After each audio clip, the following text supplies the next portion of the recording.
오늘은 어떤 메이크업을 해볼 거냐면 제가 최근에 어떤 연예인 메이크업을 봤는데 너무 예쁜 거예요. 그래서 이거 바로 해봐야 되겠다 해서 가발까지 구매를 했습니다. 왜냐면 이분의 메이크업인데 최근에 제 알고리즘에 떴거든요. 근데 제가 너무너무 좋아하는 누디한 메이크업이더라고요. 그래서 이 메이크업을 한번 해보려고 합니다. 그래서 때마침 이분께서 사용하신 립 컬러가 저한테 있어가지고 한번 이 메이크업을 해보려고 합니다. 그리고 오늘 메이크업 하면서 제가 그 게시판이랑 그리고 인스타 스토리에 뭐 저한테 하고 싶은 얘기나 아니면 궁금한 거 얘기 적어달라고 했었는데 들어온 질문에 대해서 답변도 같이 하면서 시작을 해보려고 합니다. 일단은 베이스 먼저 발라줄게요. 어바웃톤 선세럼을 발라주도록 하겠습니다. 조금 매트한 베이스를 바를 거거든요. 그래서 촉촉하게 스킨을 좀 해주겠습니다.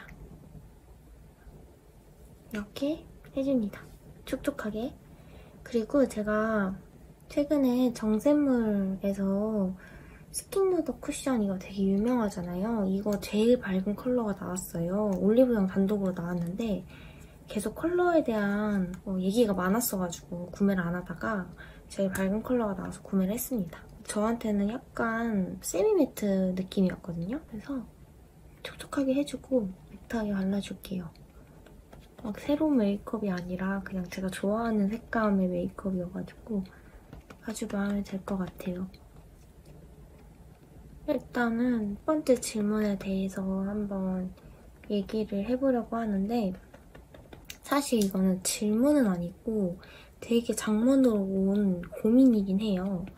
어떤 거였냐면 제가 제 영상을 보신 분들은 아시겠지만 제가 승무원 준비를 하다가 지금 뷰티 마케터로 일을 하고 있거든요. 근데 어떤 한 분께서 저랑 똑같은 길을 걷고 계신 것 같아요. 승무원 준비를 하다가 올리브영 알바를 하고 또 뷰티 업계에 대한 관심이 생기신 분이신데 그래서 그냥 취업 준비하면서 어떤 스펙이 중요하게 느껴졌는지 채용 공고는 어떻게 찾았는지 그리고 주로 어떤 업무를 담당하고 있는지 궁금하시다고 하셨어요. 제가 이거 DM에 답장을 했어야 되는데 아직 못했거든요. 근데 먼저 이 영상에 이거에 대한 답변을 드리면 사실 저는 조금 취업을 좀 독특하게 한 케이스긴 해요.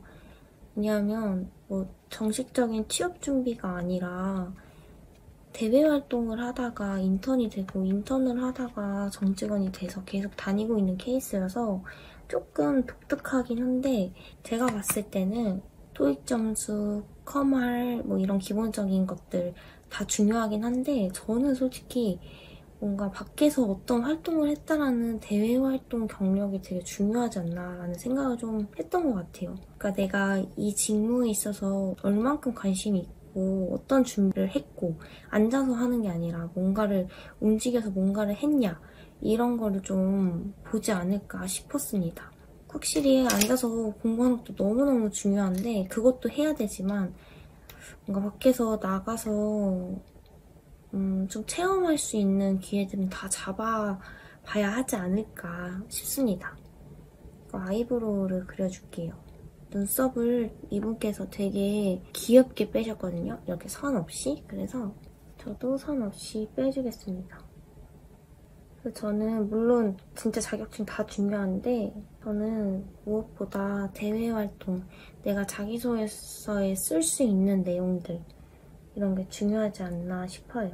그래서 채용 공고는 사실 저는 찾아보지는 않았고 지금 하고 있는 뷰티 업계는 대외 활동을 하다가 찾게 된 케이스입니다. 이렇게 그려줍니다.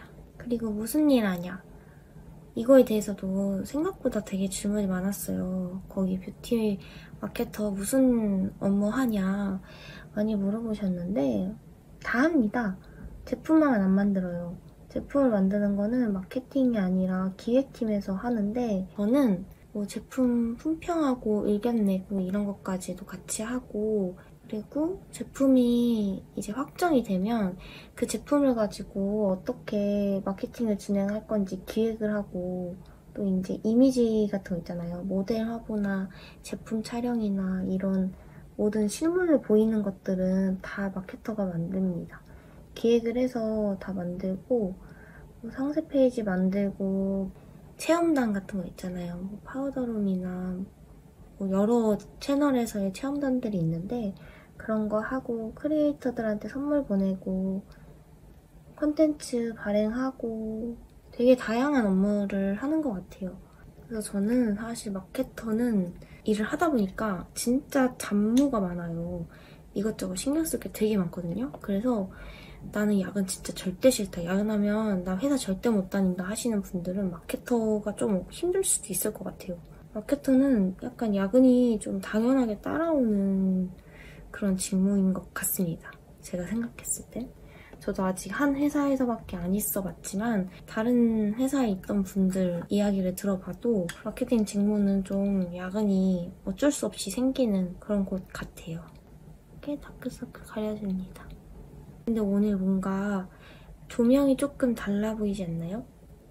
제가 미니 조명 하나 더 샀거든요.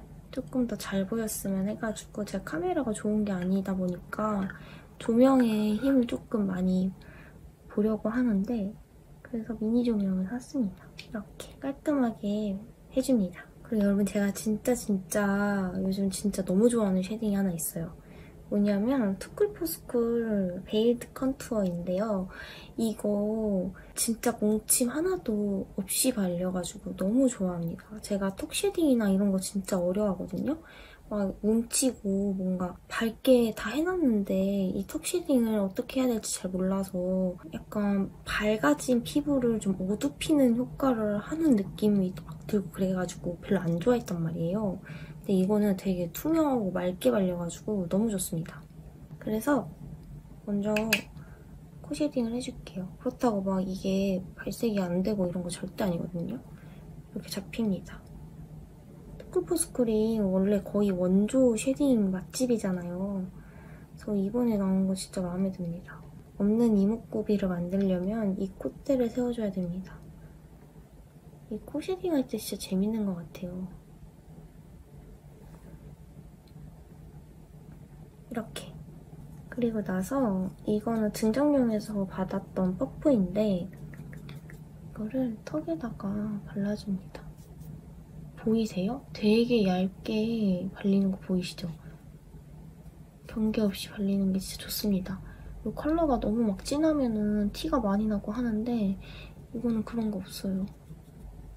어차피 섀도우를 쫙 뺀 멀멀한 느낌의 메이크업이어가지고 이렇게 쉐딩을 발라도 블러셔랑 연결이 돼 보일 거예요. 오늘 블러셔 컬러가 약간 그렇거든요. 이렇게 해줍니다. 그리고 오늘 섀도우는 이 사진 보고 바로 생각난 팔레트가 있거든요. 바로 이거예요. 리스키뷰티에서 나온 섀도우 팔레트인데 제가 이거 진짜 너무너무 좋아합니다. 이거 리스키뷰티가 인플루언서분이 만드신 브랜드라고 하더라고요. 저는 여기 그 모델 것 보고 너무 예뻐가지고 구매를 했는데 생각보다 가격대가 좀 있는 브랜드예요. 한 3만원대 하는 3만원대 하는 그런 브랜드거든요. 그냥 올리브영에 입점되어 있는 브랜드보다는 확실히 세일도 잘 안 하고 좀 비쌉니다. 근데 그만큼 제품질이 진짜 좋아요.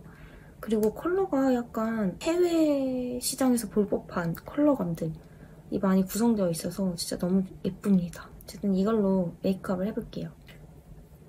그래서 이 베이스 컬러 넓게 발라줄게요.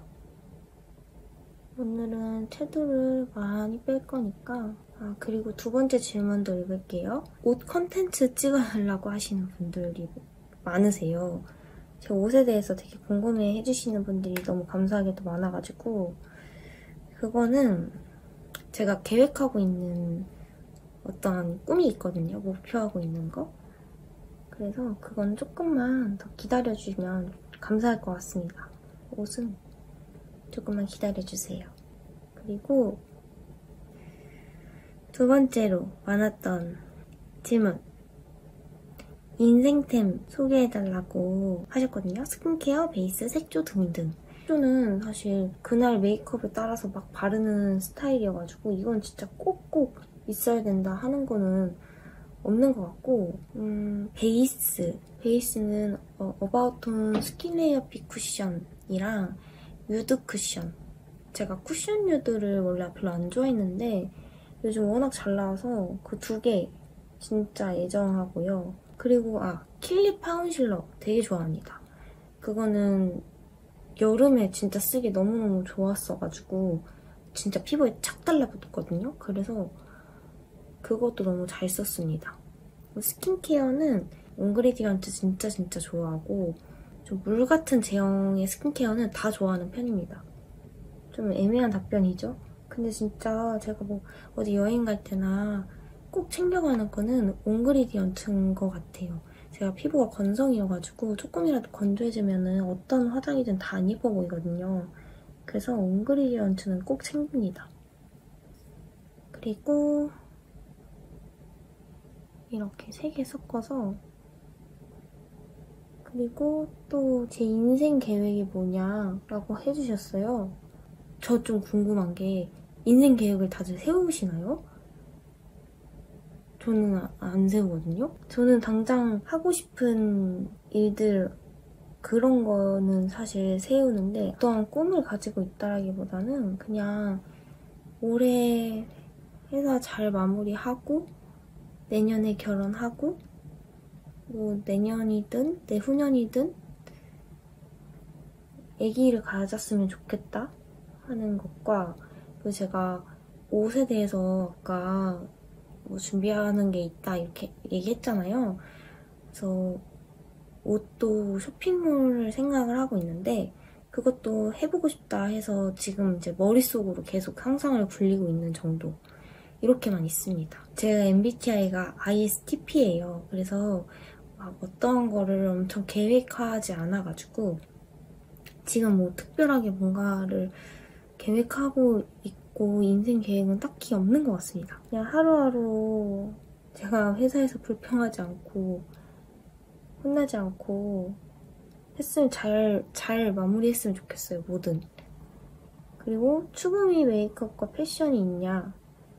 저는 약간 되게 고급스러워 보이는 게 제 추구미거든요. 제가 원래는 막 그런 거 없이 좀 청순하고 이런 걸 되게 좋아했는데 이제 가을 뮤트 진단 받고 그때부터 가을 뮤트 막 색조 모으고 막 이러다 보니까 취향이 완전 차분한 취향이 되어버렸어요. 그러니까 뭐 퍼스널 컬러대로 따라간 건 아닌데 계속 그걸 보다 보니까 저한테 어울리는 걸 찾게 되고 이러다 보니까 지금 추구미는 좀 고급스러워 보이는 것들 좋아하는 것 같습니다. 패션이든 메이크업이든. 그래서 메이크업 할 때 좀 세미 스모키 같은 메이크업 되게 좋아하고 패션도 목폴라 같은 거 이런 거 되게 좋아합니다. 이제 곧 추워지잖아요. 지금 저랑 같은 톤이신 분들 있죠? 저희의 계절이 오고 있습니다. 가을의 계절. 아마 색조들도 다 그런 색조들로 많이 나올 것 같아요. 너무 좋습니다. 그리고 보고 싶은 또 컨텐츠들을 또 적어주셨는데 일주일 출근 룩 보고 싶다고 해주셨고 일상 브이로그, 결혼 준비 브이로그 해주셨습니다. 결혼 준비 브이로그는 꼭 담아보겠습니다. 제가 준비를 또 안 하고 있어갖고 제가 아까 말했잖아요. 저는 계획이 없다고. 결혼 준비도 오빠랑 저랑 그냥 대충 선택지를 많이 늘리지 않고 빠르게 하는 편이어가지고 사실 막 지금 뭔가를 엄청 하고 있다는 느낌은 안 들긴 해요. 어쨌든 담아볼 수 있을 때는 꼭 담아보겠습니다. 일단 이렇게만 섀도우 해주고요. 뷰러를 찝어줄게요. 어차피 속눈썹을 붙일 거긴 한데 자연스러우려면 한번 이렇게 찝어줘야 됩니다. 그리고 아이라인을 그릴 건데요. 조금 위로 살짝 뺄게요. 완전히 빼는 건 아니고 살짝 정도만? 그래서 점막을 많이 채우지는 않고요. 자연스럽게 빼줄게요, 점막은. 이 점막 채우는 거 그냥 여기 거울 밑에다가 대고 보이는 이 속눈썹 사이사이들 있잖아요. 이거 메꿔주시면 돼요. 그래서 나는 아이라인이 잘 안 어울리는데 눈매가 조금 더 또렷했으면 좋겠다 하시는 분들은 이렇게 점막만 채우시면 됩니다.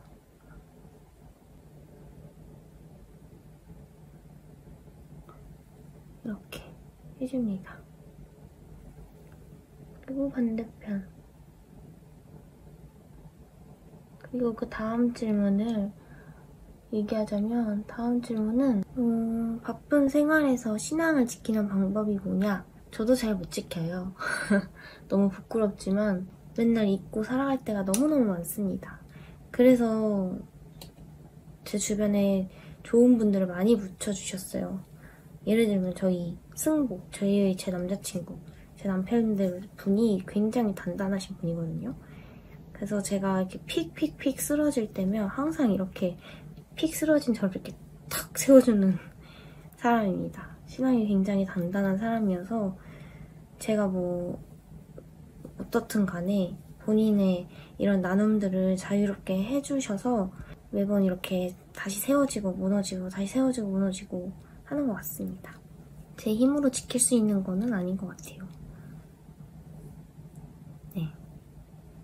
제가 막 이렇게 힘내서 좋았어 해보자, 내가 이거 결단해보자 한다고 사실 제 힘으로 하려면은 너무 금방 인간이기 때문에 너무 금방 힘이 빠지고 그러더라고요. 그래서 제 힘으로 할 수 없다는 거를 인정하고 기도하는 게 답입니다.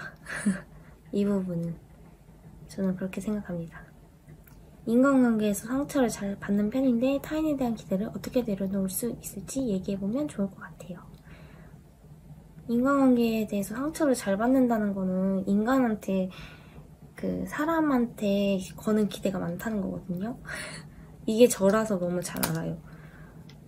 상처를 잘 받는다는 게 사람을 워낙 좋아하고 잘 믿고 한번 마음 주면 너무 많이 줘서 상처를 잘 받다 보니까 이제 사람한테 마음을 좀 내려놔야지 라고 생각을 해서 저한테 이런 질문을 하신 것 같은데, 그쵸?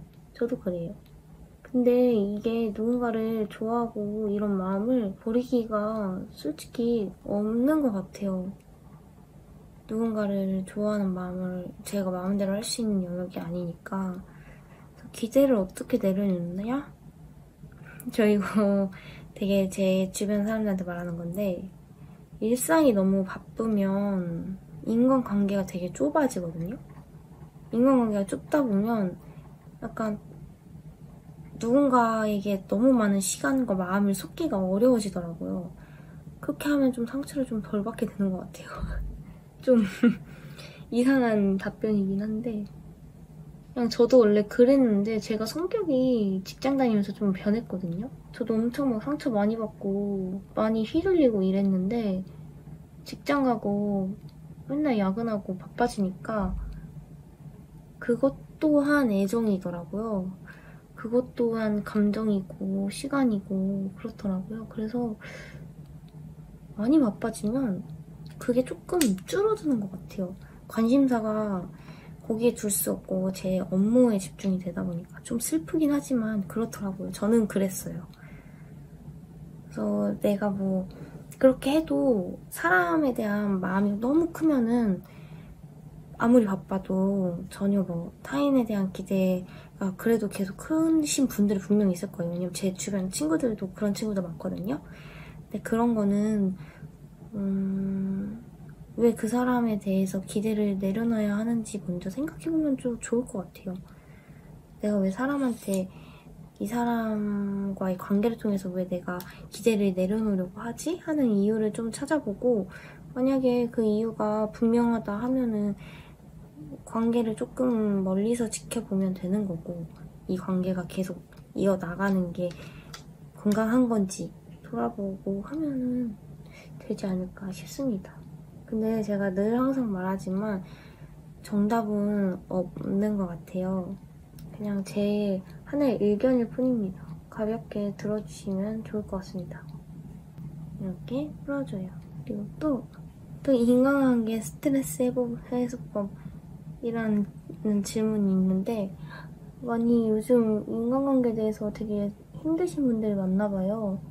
아니면 제가 저번 컨텐츠에서 그런 얘기를 해서 그런 걸 수도 있는데 해소법?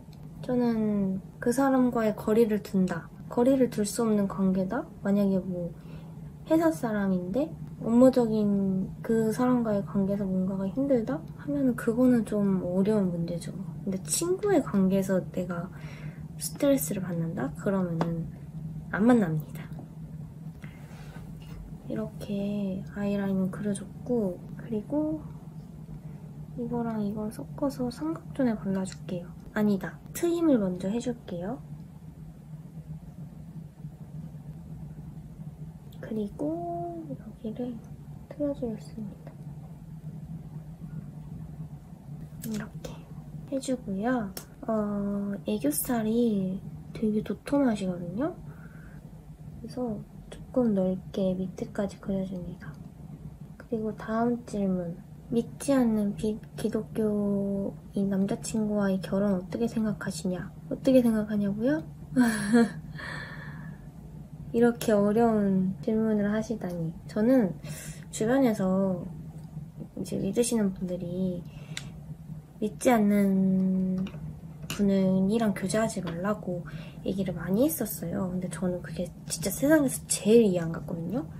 아니, 안 믿어도 결혼해서 같이 신앙생활 할 수 있게끔 기도하고 전도하면 되지 왜 안 된다고 하는 거야 했거든요. 근데 이제 이유를 조금 알 것 같은 게 가치관이 너무 달라서 그 가치관이 부딪힐 수밖에 없을 거예요. 왜냐면 서로가 바라보는 방향이 너무 다르니까. 근데 그거를 감안하고 부딪히는 과정이 너무 다른 게 만나면 당연히 부딪히잖아요. 서로 배려하고 아끼고 사랑한다고 해도 어쨌든 가치관이 부딪히면 이게 한번 이렇게 쿵 부딪히게 될 텐데 그 부딪히는 과정을 잘 버틸 수 있냐는 본인의 선택에 좀 달려있는 문제인 것 같고 저는 안 믿는 분과 대화를, 그러니까 남자인 지체와 대화를 할 때 같이 이런 신앙적인 얘기가 돼야지 대화가 잘 된다고 느껴져가지고 저는 막 한 번도 고민하지 않았던 영역이긴 해요. 믿지 않는 분과의 결혼은 한 번도 고민해보지 않았었습니다. 근데 진짜 힘들다고 듣긴 했어요. 제 주변에도 안 믿는 분들과 결혼한 크리스천 자매들이 되게 많거든요. 근데 생각보다 힘들다고 들었습니다. 근데 제가 뭐 여기서 하지 마세요 이렇게 하는 거는 솔직히 너무 오만한 생각인 것 같고 본인이 기도해보고 준비해야 될 문제인 것 같은데 분명한 거는 쉽지 않을 것이다 하는 생각. 가치관이 너무 다른 문제라 쉽지는 않지 않을까 싶습니다. 언더 그릴 때 어디에 그리는지 모르겠어요. 방금 그렸는데 보셨나요 혹시? 언더 그릴 때 여기 앞에서부터 여기 눈 제가 보여드릴게요. 여기 눈 라인 있죠? 이 눈물 라인 이 끝 여기서부터 살짝 떨어진 곳 살짝 여기까지 그려주면 됩니다. 이게 팬더가 된다라고 하는 게 언더만 혹시 그리시나요? 애교살 안 그리시나요? 제가 이 언더를 항상 그리면은 언더만 그리면 저도 조금 이상하거든요? 근데 애교살을 그리고 섀도우를 풀어주고 이런 과정들이 다 있어야 조금 진짜 내 눈처럼 화장이 된단 말이에요. 그래서 언더 때문에 팬더가 된다면 다른 메이크업을 조금씩 추가해보는 것도 방법입니다. 저도 언더만 그리면 좀 사람이 좀 어두워 보이고 칙칙해 보이거든요. 왜냐면 언더에 그리는 게 사실 밝은 컬러들이 아니잖아요. 그러니까 음영이 들어가는데 음영이 되게 진하다 보니까 팬더로 보일 수가 있는데 이 외에 이 언더를 그린 거 외에 다른 제품들을 사용을 해봐야 되는 것 같습니다. 그리고 꼭 애교살 그리면 꼭 풀어주세요. 제가 모든 연예인 메이크업 이런 거 다 봐도 이 섀도우랑 이 애교살이랑 컬러가 다르신 분들이 없어요. 하나가 되게끔 해주는 게 포인트입니다. 그리고 애교살 했으니까 쌍꺼풀 라인을 진하게 만들어줄게요. 그리고 다음 질문. 좋아하는 여행지, 국내 여행지 있냐? 저는 이거는 고민도 안 하고 바로 말할 수 있어요. 저 부산 좋아합니다. 부산을 왜 좋아하냐? 저희 외가댁이 부산에 있는데 부산에 대한 좋은 기억이 너무 많아요. 가서 뭐 아기 때 광안리 가가지고 수박 먹으면서 수영하고 뭐 이런 기억들 있잖아요. 그런 기억들이 저한테는 너무 강하게 남아있어서 부산을 좋아합니다. 그리고 제가 물을 무서워하는데 보는 건 되게 좋아하거든요. 그래서 부산 너무 좋아합니다. 제가 만약에 부산에 간다 하면 저 광안리에 있으면 저 무조건 볼 수 있어요. 저 광안리 진짜 좋아하거든요. 그리고 애교살 메이크업 할 때 눈 밑에 주름 끼는 거 어떻게 하시냐고 하는데 이 눈 밑이라는 게 이거 말씀하시는 거 맞죠? 애교살 그리고 끼이는 거. 그거 섀도우로 풀어주시면 돼요. 섀도우로 풀어줬는데도 끼인다? 그러면은 글리터를 발라주시면 돼요. 그럼 티 안 나요. 화장으로 뭔가 좀 단점들이 보인다 하면은 또 다른 화장으로 덮어주면 됩니다. 약간 말로만 제가 설명드리는 것 같아서 조금 아쉬운데 어쨌든 저는 좀 어떤 화장이 좀 마음에 안 든다 하면은 다른 화장품으로 좀 방법을 찾는 편입니다. 그리고 애교살 그림자 살 그림자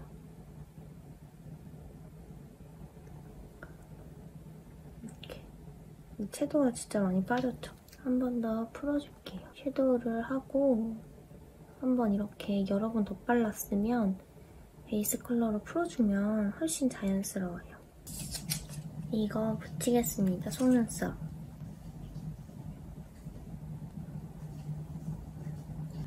이렇게 속눈썹 붙여줬습니다.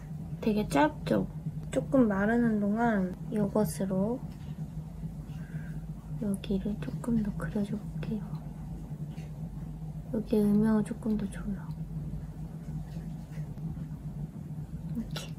확실히 이 언더 쪽이 딥해지면 얼굴이 조금 더 차가워집니다. 그리고 이거 언더 속눈썹 이것도 톡톡 건데 이거를 조금만 발라주겠습니다.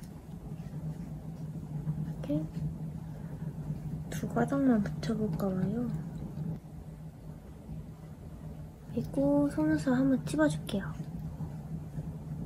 에뛰드. 이 속눈썹이 막 엄청 길진 않은데 되게 다 뷰러를 하고 마스카라까지 하고 막 이러면은 되게 화려해지거든요. 붙일 때는 잘 모르는데 하고 나면 약간 이런 느낌입니다. 이렇게 예쁘죠? 확실히 속눈썹이 엄청난 역할을 합니다. 눈이 진짜 확 트여져 보여요. 그쵸? 이렇게. 그리고 이번에는 삐아 걸로 여기를 살짝 그려줍니다. 그리고 쿠션으로 한번 눌러주겠습니다. 특히 이런 좀 어두운 계열의 섀도우를 사용했을 때는 베이스를 꼭 한번 다시 올려줘요. 그리고 블러셔. 대망의 블러셔. 블러셔는 이거 쓸 거거든요. 이게 하키 블렌딩이라는 컬러예요. 제가 아까 쉐딩 바르면서 쉐딩 컬러랑 비슷한 거 바른다 했잖아요. 그래서 이런 좀 브라운 계열. 레드가 살짝 섞여 있긴 한데 확실히 브라운 계열이거든요. 이걸로 이거 발라줍니다. 오늘 메이크업이랑 너무 잘 어울릴 것 같아서 가지고 왔습니다. 예쁘죠?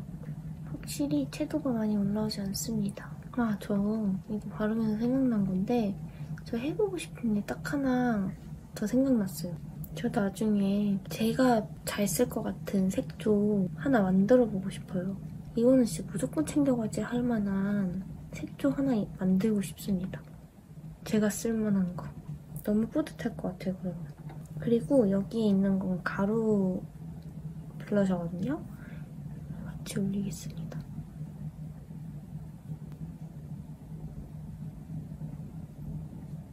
어떤 분의 질문이 하나 있었는데 명품에 대한 메리님의 생각이 궁금합니다.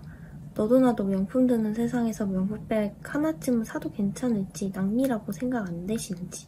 근데 이거에 대한 저의 생각은 제가 이 질문 달리고 나서 생각을 했어요. 명품? 명품에 대해서 어떻게 생각하냐? 사라고 권장하는 것도 아니고 뭐 사지 말라고 할 만한 것도 아니고 이거 어떻게 설명을 해야 되지? 하고 고민을 했는데 이 사치라는 거에 대해서 좀 궁금해하신 것 같아요. 이런 고가의 제품을 구매하는 거를 사치라고 생각하는지. 근데 제가 이 명품이 사치라고 생각하는 경우는 하나예요. 내가 이거를 샀을 때 내 경제, 내 재정에 문제가 생기는데 산다? 그건 사치가 맞는데 만약에 이걸 샀는데 내 경제에 문제가 없다. 그냥 뭐 하나 갖고 싶었었는데 하나 산다 하면은 그건 사치는 사실 아니라고 생각하거든요. 그냥 제 생각은 사치는 사실 아니라고 생각합니다. 뭐라고 얘기해야 될지. 이제 저는 옷이나 화장품이나 꾸미는 거 진짜 관심 많아요. 그런 저한테 꾸미는 것들, 옷들 이런 거에 있어서는 그렇게 돈을 안 아까워하는데 대신 전자제품에 대해서는 좀 아까워요. 그래서 한 개를 사면 전자제품 진짜 오래 쓰는 편이거든요. 근데 전자제품 비싸잖아요. 근데 저희 오빠는 이런 명품이나 이런 거 하나도 관심 없어요. 왜 사는지 사실 잘 이해를 못 하는데 전자제품에 대해서는 관심이 되게 많고 투자할 만하다고 생각합니다. 그러니까 이게 사람마다 관심 있는 분야가 다르면 쓰는 돈도 되게 다른 것 같아요. 근데 전자기기를 산다고 이게 사치 있다라고는 하진 않잖아요. 그러니까 이게 좀 사람마다 기준이 좀 다른 것 같고 그냥 살 수 있으면 산다. 그게 샀을 때 그거는 사치가 아닌 것 같다. 입니다. 근데 제가 내는 결론은 그거였습니다. 요즘 여기에 점 찍는 게 빠져있어요. 좀 뭐랄까 차가워 보인다고 해야 되나? 저는 좀 차가운 이미지가 없는데 차가워 보여서 요즘 해주고 있습니다. 그리고 블러셔 있잖아요. 제가 아까 질리 블러셔 바르고 파우더 블러셔 발랐잖아요. 그럼 여기가 엄청 매끈매끈하거든요. 이런 매끈매끈한 데에다가 이 젤리 하나 더 발라주면 그 위에 덧 발라주면 더 진하게 올라와요. 처음에 발랐던 것보다. 이 파우더 때문에 피부가 좀 고정이 돼가지고 젤리가 더 잘 올라옵니다. 그래서 이거를 발라줄게요. 이렇게 발라줍니다. 그리고 하이라이터.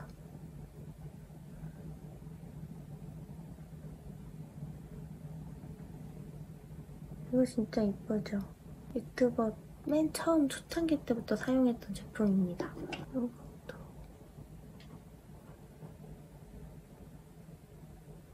이렇게 해줘요. 이 하얀색을 조금 더 올릴까봐요. 도톰하게 이렇게 조금 더 올려줍니다. 그리고 립을 발라줄게요. 아까 그냥 애교살 그림자 그려줬던 걸로 이렇게 풀어줘요. 이렇게 풀어줘요.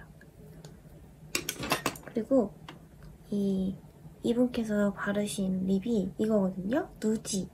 리스키뷰티의 누지라는 글로스인데 이거 진짜 예뻐요. 이거를 진짜 예쁘죠? 누디한 컬러 없는 글로스입니다. 진짜 예뻐요.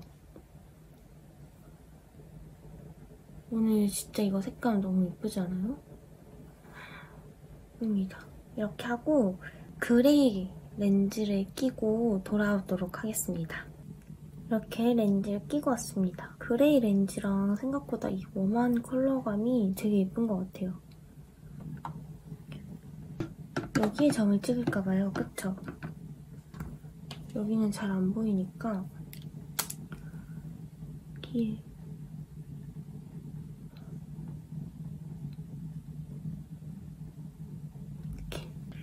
이렇게 해줍니다.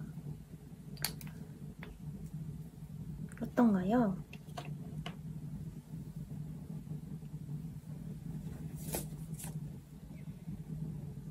트리플 S 나경님의 메이크업을 너무 예뻐갖고 컬러감을 따라했는데 컬러감은 되게 비슷하게 된 것 같아요. 얼굴이 다른 건 어쩔 수 없습니다. 이렇게 메이크업 맞춰보고, 제가 아까 질문 다 못해가지고 또 추가로 남아있는 거, 제가 꼭 하고 싶었던 질문이 하나가 있었는데 고등학생 분께서 질문을 남겨주셨어요. 진로 고민을 하다가 답답했었는데 최근에 드디어 하고 싶은 일을 찾으셨대요. 근데 제가 원래는 안정성과 수입을 가장 중요하게 생각했던 터라 좋아하는 일을 진로로 정하는 게 맞는지 여전히 고민돼요. 특히 가장 고민되는 게 좋아하는 걸 진로로 가지게 되면 오히려 좋아하는 게 사라질 것 같아 두렵기도 해요. 이미 주변 친구들은 다 확정적인 것 같아 압박도 느끼는데 메리님은 진로를 어떻게 정해오셨는지 궁금합니다. 라고 하셨어요.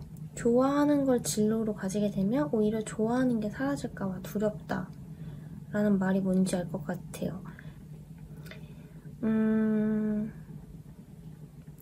근데 저도 화장품을 되게 좋아하는 사람인데 어쨌든 뷰티 업계로 왔잖아요. 근데 좋아하던 거를 직업으로 하면 확실히 그 좋아하는 마음이 조금은 달라지긴 해요. 근데 조금 더 제가 좋아하는 일의 전문성이 분명하게 생기긴 합니다. 그래서 막 내가 이거를 직업으로 갖게 됐다고 해서 이 일이 싫어지고 이 분야가 싫어지고 하지는 않을 거예요. 저는 그랬거든요. 저는 제가 지금 하고 있지만 화장품이 싫지 저는 여전히 화장품이 좋지만 그 회사에 출근을 해서 일을 하는 게 싫지 그 분야가 싫은 게 아니거든요. 그래서 좋아하는 일을 진로로 정하는 거는 저는 솔직히 맞다고 생각해요. 좋아하는 일이 생겼다는 거 진짜 엄청난 일이거든요. 좋아하는 게 없고 그냥 이런 편안함이 좋고 안정한 게 좋아하시는 분들도 많아요. 꼭 좋아하는 게 무조건 다 있는 게 아닌데 좋아하는 걸 고등학생 때 찾았다는 거는 진짜 대단한 거거든요. 그러니까 이거를 조금 너무 미래까지 막 생각해서 이거는 이렇게 하고 이거는 이러니까 수입이 안 되고 이래서 내가 좋아하는 거를 포기해야 될 것 같고 이렇게 생각하지 않으셔도 괜찮지 않을까 하는 생각이 조금 듭니다. 오늘 뭐 여러 가지 질문에 답변을 했지만 조금 제가 생각했을 땐 조금 심오한 질문들도 많았던 것 같은데 조금 가볍게 들어주셨으면 좋겠고요. 그냥 제 혼자 지금 몇 년이지? 27년 인생을 살면서 그냥 경험했던, 느꼈던 생각들이니까 생각이 다를 수도 있어요. 뭐 사실 정답은 없으니까. 그러니까 좀 가볍게 들어주셨으면 좋겠고요. 오늘 메이크업은 이렇게 끝내고 영상도 마무리해보도록 하겠습니다. 그러면 오늘도 부족하지만 제 영상 봐주셔서 너무너무 감사하고요. 오늘도 좋은 하루 보내세요. 안녕.